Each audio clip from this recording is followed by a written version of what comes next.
Alright, let's begin. Portal Stories Mel is a free mod for Portal 2. I have to stipulate it's a free mod because Aperture Tag isn't a free mod. Available on Steam. Released 2015, 5 bloody years ago. It is a testament to passion to create free content for a popular game.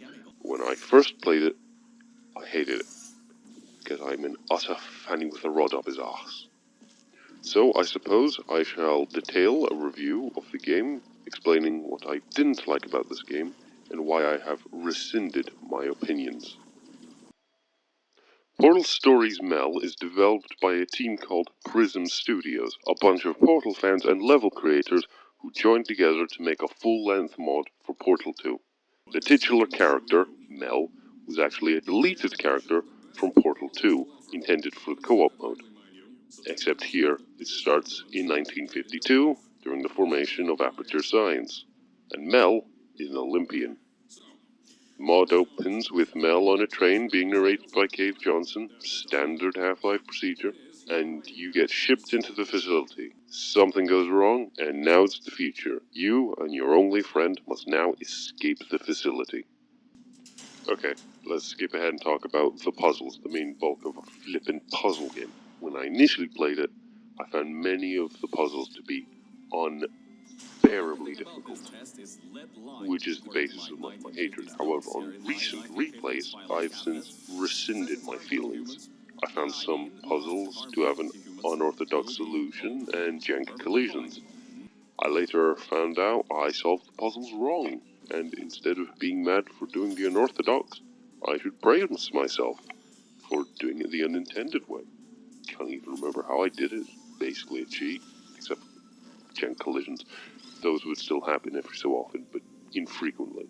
In subsequent replays, I don't know if it's residual memory or I'm just better at puzzle solving. And I have the memory capacity of a banana, so I honestly have no idea.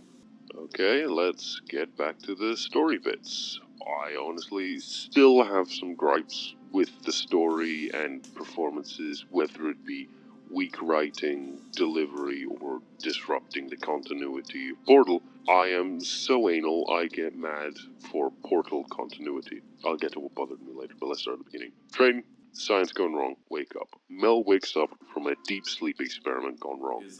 And now you have a voice, pretending to be Cave Johnson, telling you what to do. Even though nobody woke you up, they put long fall boots on you while you slept.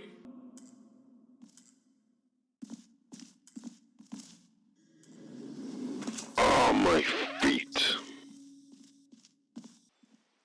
You then pick up the 1970s style portal gun, which honestly looks fantastic. You know what a portal gun is, it shoots holes. You also get a good look at the mobster turrets. They also look fab, but are ominously quiet. There was a reported source engine issue which makes their voices unused. Unfortunate. You use your new portal gun to escape the facility, and you meet a new device, the Death Fizzler. It is a fizzler who kills it. Gotta use your brain to get around it. Once you eventually get to the tests themselves, you now have to work with the portals, gels, and the Death Fizzler experiment. Honestly, one of the easiest. It's only the start. From here on out, you find tests which need a little more brain power. Destroying cubes on purpose, stuff like that. Even another test where I think I solved it wrong. After a while, the friendly voice drops a charade and says his name is Virgil, who is voiced by Styx Tangent. Alright, hold up a second, Mel. I don't think you're that stupid that you're going to fall for this anymore. I'll be blunt now.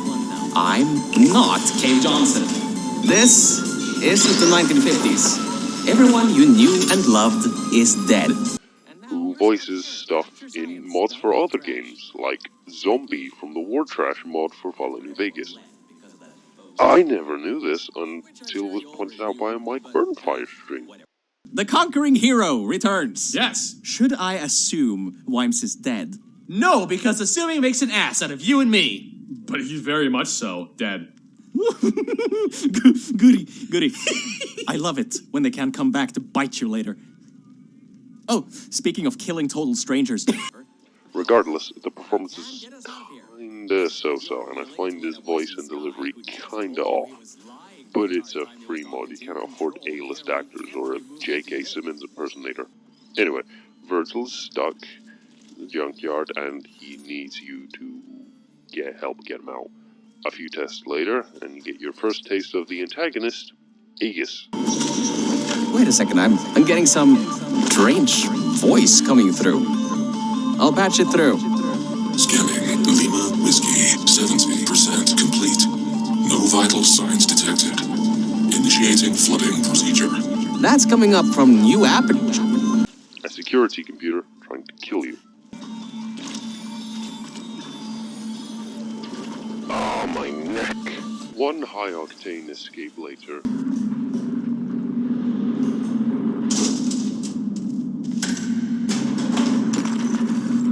The place is exploding. Rocks are falling everywhere, and you're taking the elevator.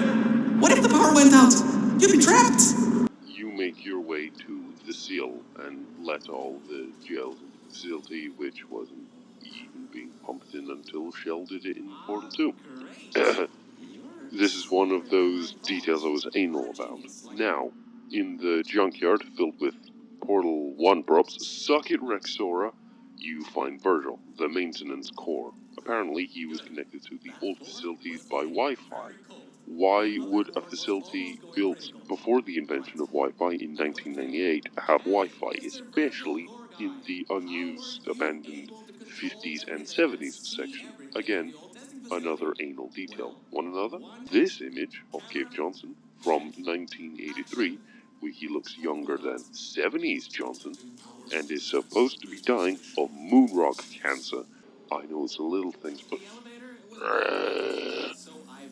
Now, in the new facilities, you have Virgil's tests, and again, why would the maintenance core make tests that seems beyond his functions? Also, the facility was utterly until Gladys woke up. Plus, Virgil keeps mentioning things like the boat, as if Mel is supposed to understand, and then mentions GLaDOS by name, again, as if Mel, who's from an era before consumer computers, is supposed to know what that means. Then he fearfully refers to her as her, or what I assume is fearfully given the delivery by sticking. Left these behind when she gassed them with neurotoxin. Because this is an abandoned track, it's no longer connected to the rest of the computer systems. Now we are in the harder facilities, harder tests, more brain power needed. These are actually designed really solid, and when I first played it, I thought these tests gave me the most grief. Once you complete these tests, you escape the system and go through the testing. The chamber is still under construction. Generally, they need to be tested at least 3 times before they're finalized. Some people just can't count further than that, I guess. Now, in the overgrown facility, now this is what's supposed to look like. And now the tests are even harder. Maximum brain power. And again, I find it easy breezy this time. I must have been utterly stupid when I first played this mod 2 years ago. I suppose I'll segue here to talk about the music, since it's most noticeable in the overgrown sections.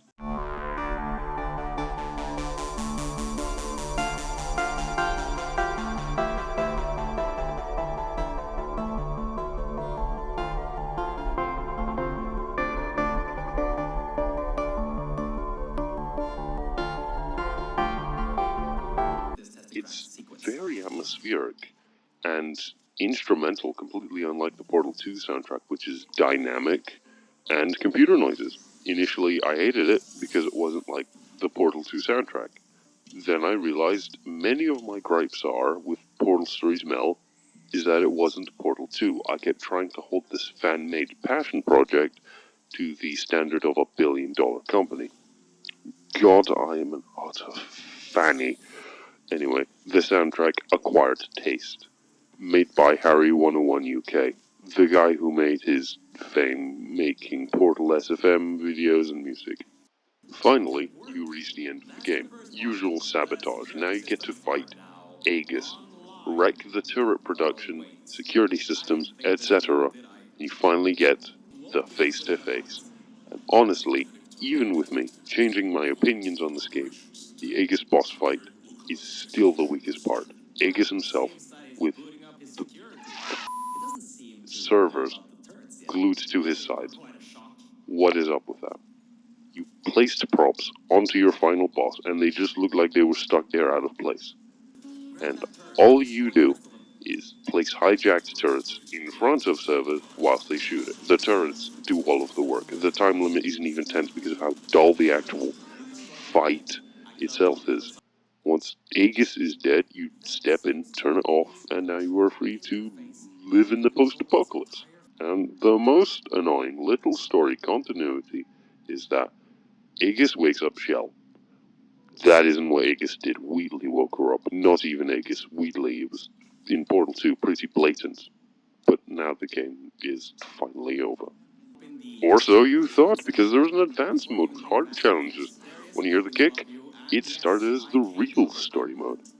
But they had to make the challenges easier because they were too difficult. So I got stuck on the easy mode, so I am an utter dumbass. So the advanced mode kicked my ass, and now uses the unorthodox methods as the standard.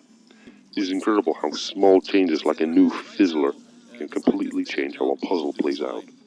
And the difficulty is night and day. Chapter 3 onwards it starts whooping me off. Couldn't even get through the first chamber. Bloody hell, it's no wonder they nerfed it for the story mode. The conclusion. This mod is a passion project from a small team of superfans, and ultimately this is the fruition of their hard labor. They should be commended for it, regardless of my past grievances and dumbassness, even though I will have current grievances with non-puzzle elements. Ultimately, this isn't Portal 2, and I would never go as far to call it Portal 3, not for a long shot, but it's still bloody good, and if you are looking for a Portal fix, play the story mode. If you want mind-boggling challenges, play the advanced mode. Want to try something slower? Play Thinking with Time Machine.